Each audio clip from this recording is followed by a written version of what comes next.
The sun doesn't shine every day. The storms will come. There are times when the nights will be long and dark and you will be alone.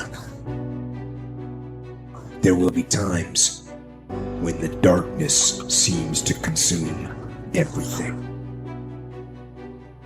But don't let it consume you. Whatever experience you're having right now, it has not come to stay. It has come to pass. Sometimes you have to just back up and go within yourself and pray and meditate and recharge your batteries. Go away, clear your head, and then come back and look at it from a different vantage point. Don't operate while you're under the spell or the effect of what's going on. Don't allow your emotions to control you. We are emotional, but you want to begin to discipline your emotion. If you don't discipline and contain your emotions, they will use you. You don't have to force yourself or motivate yourself to think negatively, to be depressed, to beat yourself up over the head, to feel loaded with guilt. You don't have to make any effort to do that. Your mind is on automatic. It will do that by itself. But if you want to begin to move into your own personal greatness, you've got to be willing to go against the tide. You've got to be willing to harness your will and say, in spite of this, I'm in control here. I'm not going to let this get me down. I'm not going to let this destroy. That's anxiety.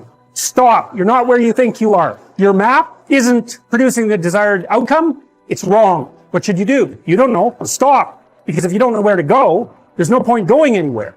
And then what? Prepare. That's anxiety. Stop. Prepare.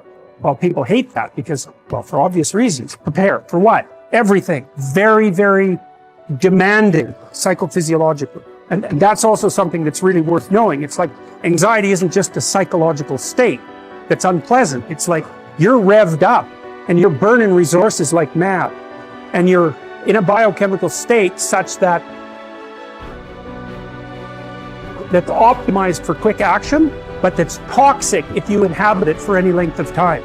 So not knowing what to do, that is not good. And it isn't just that it makes you feel bad, it's you're running your machinery faster than you can replenish it.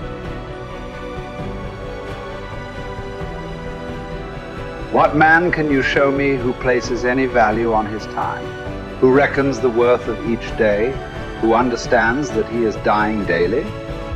For we are mistaken when we look forward to death. The major portion of death has already passed.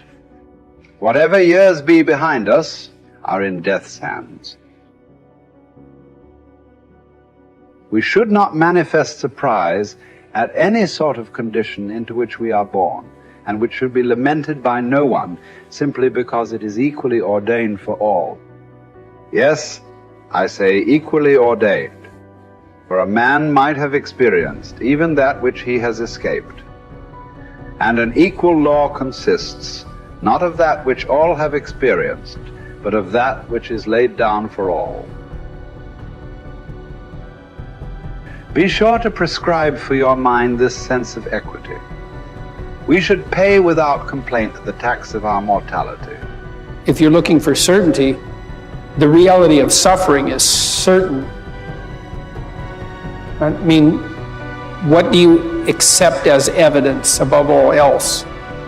That's a good question. That's a hard question. But I would say pain is up there. It's very difficult not to believe in the reality of your own pain. It's somewhat easier not to believe in the reality of other people's pain. That's not so easy either, you know. But it's your pain seems to be undeniably real.